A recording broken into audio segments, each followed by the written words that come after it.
Hello and welcome back. In this video, we're going to be demonstrating the strand of logic that flows from the organisation's vision right through to the metrics it chooses to measure and use to manage its performance. In essence, this is showing the progression from paper P3 business analysis through to paper P5. It turns decisions about business direction into measurable metrics that can be used to measure and manage the business. Our starting point is an organisation's vision and mission. The distinction between these two is not particularly significant for our purposes. Vision is a very vague statement expressing a desired future state. Mission, as covered in the previous video, should in theory be a little bit more specific and therefore useful to us as decision makers.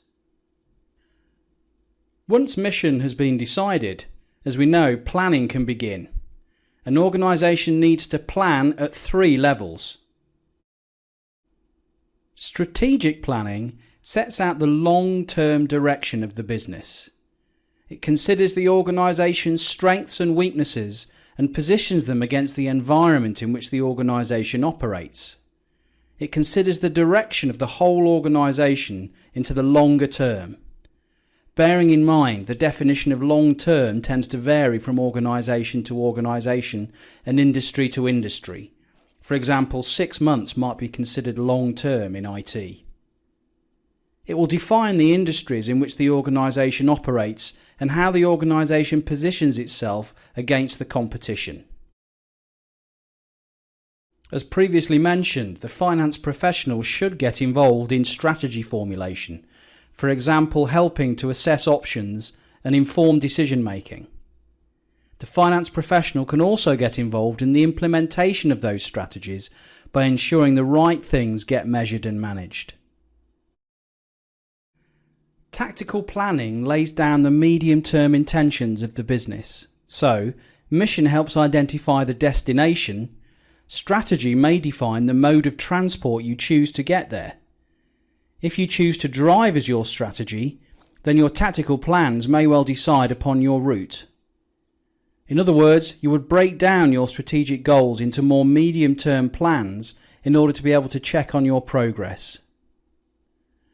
An organisation may have a 3-year strategic plan that it breaks down into annual budgets with monthly reporting on progress towards hitting those budgetary targets. These annual targets and monthly reports will be considered tactical information that the finance professional can be responsible for preparing and ensuring it is congruent with the strategic plans of the business. Operational plans are short-term, day-to-day steps along the road. They may involve staff schedules, weekly production plans, or inventory plans, for example. These operational plans should help deliver tactical performance, and so ultimately the day-to-day actions of the company are planned to help that business meet its overall strategic goals. In a question, look out for either a lack of planning at one level, or more likely in this exam, a lack of information to facilitate planning, or potentially plans that don't fit together. For example, the operational plans not fitting in with the bigger picture. The vision of an organisation is a very vague concept. The organisation's mission should be less vague, but still won't usually contain any actual targets against which performance can objectively be assessed.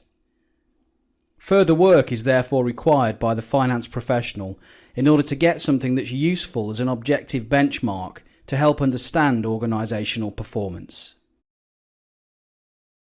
Goals are therefore identified, which includes something to aim for in the short to medium term. Performance in relation to goals are often expressed as objectives. To be useful, objectives should be specific, measurable, achievable, relevant, and time-bound. For example, stating an objective as being to perform better is not very smart. What does this even mean, let alone whether or not it can be achieved? It would be far smarter to say, increase sales revenue derived from the United States market by 10% in the next 12 months. You can then clearly say in 12 months' time whether or not the objective has been achieved. This clarity makes performance measurement simpler, but not all organisational plans can be specified so precisely. Once an organisation has decided on its objectives, it needs to identify those things that it's vitally important go right in order to meet those objectives. These are known as critical success factors, or CSFs. They should be the aspects of performance that keep the CEO of the business awake at night. They can come from many sources, including the structure of the industry. For example, the car industry requires an efficient dealer network in order to operate profitably. Competitive strategy, geographical location and industry position. For example, competing on grounds of quality versus cost. Environmental factors, such as an economy being in recession, may require the organisation to be particularly tough on cost control in the medium term.